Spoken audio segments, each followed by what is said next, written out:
Who will be the starting 22 when the Bearcats take the field for the first time in 2023? It's our first starters projection episode of Locked On Bearcats.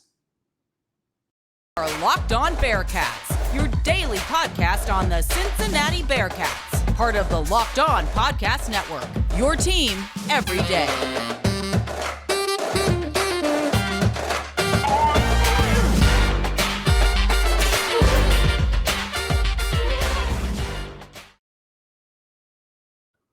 Thank you so much for making Locked On Bearcats your first listen every day. We're free and available everywhere you get your podcasts, including on YouTube. Don't forget to subscribe to our Locked On Bearcats YouTube channel and follow it to get an alert every time we drop a new episode. Today's episode of Locked On Bearcats is brought to you by Bet Online. Bet Online has you covered this season with more props, odds, and lines than ever before. Bet Online, where the game starts. My name is Alex Frank, your host each and every day.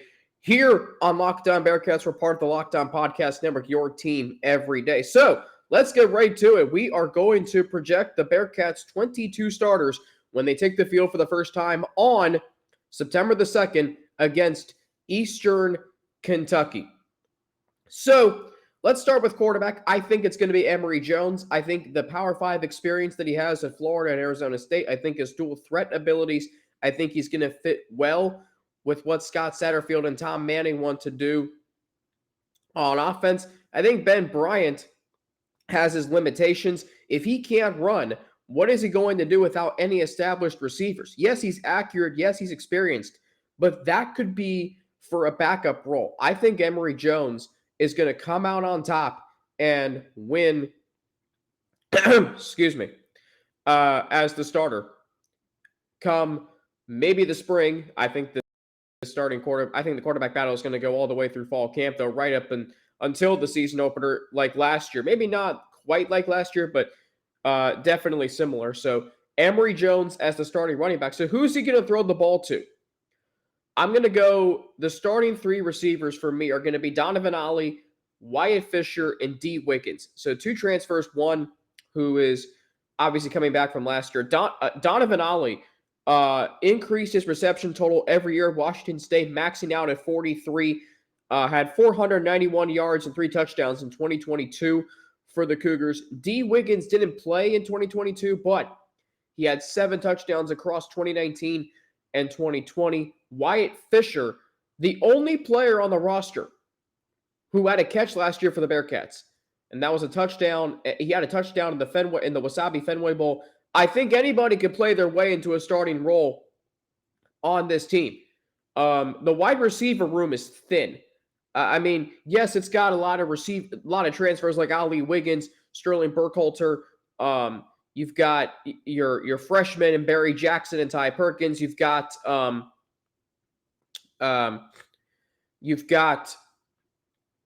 some players from last year. Ashton Collar. Chris Scott.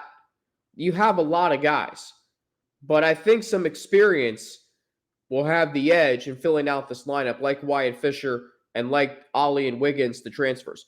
Running back is a little different. You've got Corey Kiner and Ryan Montgomery. Ryan Montgomery just announced yesterday he's coming back for 2023. Your two best running backs from last year. I really want to see Corey Kiner establish himself as that lead back. He's a hometown hero. He transferred here just under a year ago. Kiner was second on the team in carries, yards, and in touchdowns last year. Ryan Montgomery, third in the first two categories and tied for second in touchdowns. So definitely very, very prominent roles there on the team. Tight ends, Shimon Mateer. I guess Peyton Singletary would be your second option. Wide open. I've heard positive things about Mateer. I heard about them last year in the spring from Russ. Can he take that leap with Josh Wiley and Leonard Taylor now gone? That's going to be the question. Offensive line, another position in a rebuild. I have projections for, I feel good about 4 positions. Dylan O'Quinn at left guard, Gavin Gerhardt at center, Luke Kandra at right guard, Lorenz Metz at right tackle. And I feel like now Lorenz Metz, no, I think did he declare for the draft? I should know this. I feel like See, even I'm struggling to keep up with the transfers. I feel like, and then a left tackle, I'll say John Williams. So, again, this offensive line is going to be really. Oh, here we go. Okay. James Tunstall, Jeremy Cooper, Dylan O'Quinn. Oh, he's out anyway. Ooh, how did I miss that? Well, all right, here we go. Man, this is fun. Okay, so now I've got to completely rethink this. Maybe Trevor Radisevich. I don't know. So there's Williams, Radisevich, Gerhard, Kandra, and Metz. That messes up everything. How did I miss Dylan O'Quinn declaring for the draft? Well, okay. Again, the offensive line's in a rebuild. We know that. I think Kandra, I think Metz, Gerhard, I think Williams, I think, let's see, Jake Renfro's transferring out, Joe Huber's transferring out. Yeah, okay, so we're good there. And then, yeah, I'll go Kandra and Radisevich. I think that's who I would say is going to be the offensive line. I mean, it's going to be a completely different offensive line. I mean, here we were, and the start of the season last year, believe it or not, was August. So that was September, 4 months ago. And the Bearcats, you thought, were going to have all five starters returning on the offensive line. And, sure enough, well, that didn't end up being the case. Because Renfro got hurt, and then Lorenz Metz was hurt, and it was just not what you expected. So, what's it going to look like this year? I guess now we'll find out. But one thing we do know is the defense is going to remain strong even through the coaching change, and I'll tell you who I am projecting to start after I tell you how this episode of Locked On Bearcats is brought to you by Bet Online. Right now, you can head to Bet Online and you can wager, for instance, on the Bengals game Sunday, divisional round playoffs at the Buffalo Bills. The Bengals 5.5-point underdogs over/under at 49.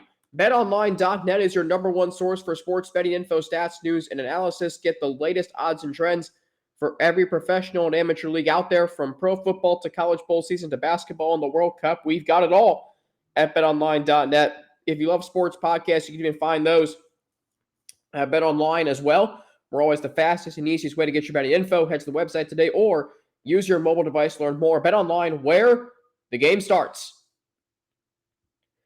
Thanks again for making Locked On Bearcats your first listen every day. Make sure you check out our brand new podcast, Locked On College Basketball. Everything you need to know about college basketball in one place. Plus, hear from big-name experts, insiders, coaches, and players. Locked On College Basketball available on YouTube and wherever you get your podcasts. Alex Frank with you right here on Locked On Bearcats. We are part of the Locked On Podcast Network, your team every day. So,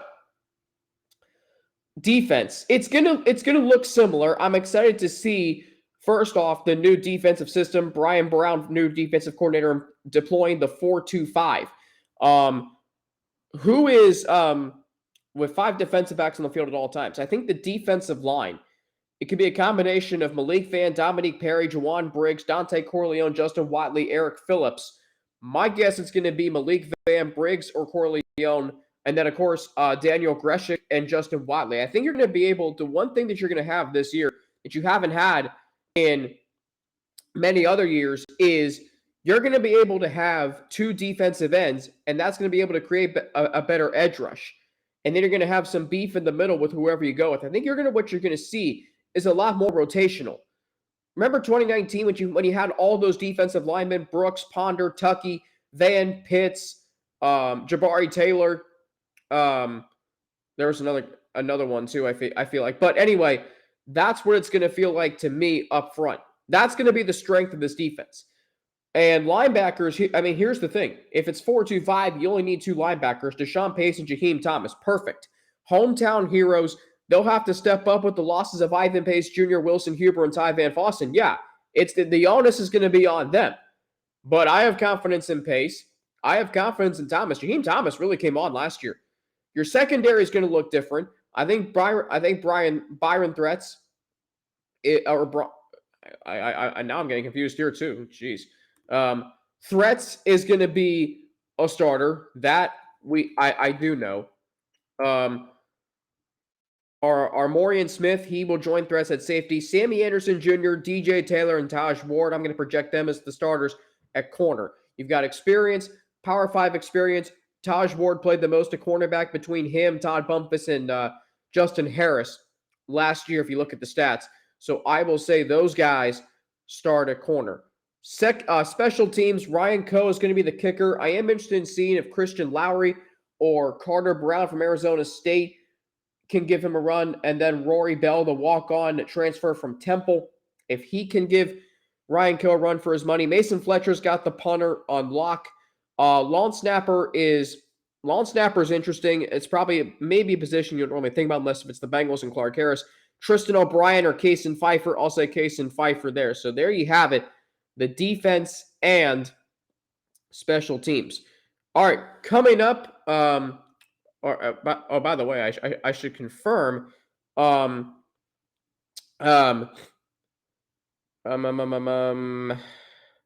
Yeah, Brian Threats. Good to know. Coming up Sunday, a massive game on the hardwood, and why it could be a track meet. I'll get into that after I explain to you how this episode of Locked On Bearcats is brought to you by Built Bar. Looking for a delicious treat, but don't want all of the fat and calories, then you got to try a Built Bar. We just got through the holidays, and I know my goal is to eat a little healthier this year. If you're like me, where you want to eat healthier, but don't want to compromise taste, then, man, I've got just the thing for you. You got to try Built. With Built, healthy is actually tasty. Seriously, they're so delicious, you won't think they're good for you. Perfect for your New Year's resolution. What makes Built Bar so good? Well, for starters, they are all covered in 100% real chocolate. That's right, real chocolate. And they come in unbelievably good flavors like churro, peanut butter brownie, and coconut almond. I'm not sure how Built does it, but these bars taste like a candy bar while maintaining amazing macros. And what's even better is that they are healthy, only 130 calories and 4 grams of sugar with a whopping 17 grams of protein. And now you don't need to wait around and get a box. For years, we've been talking about ordering your Built bars at Built.com. Now you can get them at your local Walmart or Sam's Club. That's right. Head to your nearest Walmart today. Walk to the pharmacy section and grab yourself a box of Built Bars. You can pick up a 4-bar box of cookies and cream, double chocolate or coconut puffs. If you're close to Sam's Club, run in and grab a 13-bar box with our hit flavors, brownie batter, and churro. You can thank me later. Built Bar, revolutionizing deliciousness while maintaining healthiness. And again, I did not come up with that slogan. By the way, if I didn't say this at the did I say this at the segment too? Thanks again for making Locked On Bearcats your first listen every day. Make sure you check out our brand new podcast, Locked On College Basketball. Everything you need to know about college basketball in one place. Plus, hear from big name experts, insiders, coaches, and players. Locked On College Basketball available on YouTube and wherever you get your podcast. Alex Frank with you, your host each and every day, right here on Locked On Bearcats. We are part of the Locked On Podcast Network, your team every day. So, let's get to the Bearcats and Memphis game on Sunday. It could be a track meet. The two games last year between the two teams were very high scoring, 87-80 in Memphis and 81-75 in Cincinnati. So two really high scoring games, two games that the pace was frenetic. You've got two really good offensive teams, right? Memphis is coming into this game averaging 78.6 points per game. And if we look at the Bearcats, actually, we can take a look at the entire American Conference. These two teams, as far as where they rank in the grand scheme of,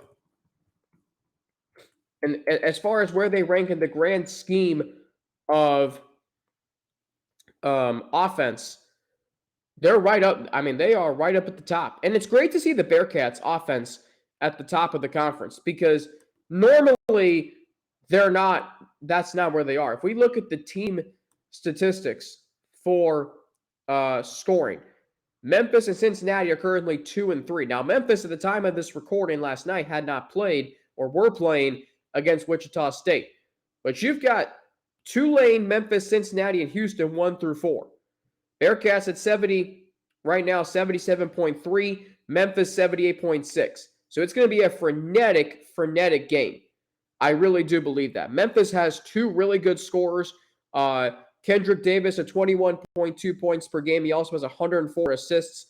DeAndre Williams at 15.7 points per game. He's also shooting 52.4% from the floor. In fact, if we look at the scoring, Kendrick Davis is first in the conference, of course, by almost 2 points per game. DeAndre Williams is ninth. Landers Nolly II, a former teammate of Williams. Landers Nolly played for Memphis, so he knows a thing or two about the Tigers. He is 10th for Cincinnati. Kendrick Davis first in the conference in assists, in average assists at 5.78 per game, and leading the conference in assists at 104. Field goal percentage, DeAndre Williams is 7th at 52.4%. Victor Locken third at 62. So star players galore in this game, in this conference. You got teams who like to shoot the ball. Memphis coming into this game shooting a 46.8% from the floor, only 30% from three though. Cincinnati, if we look at their statistics, they are shooting 45.2% and 36.4%. 45.2 from the field, 36.4 from three-point range. So two teams that are going to jack up a lot of shots. You got elite scorers on both teams, and this is a historic rivalry.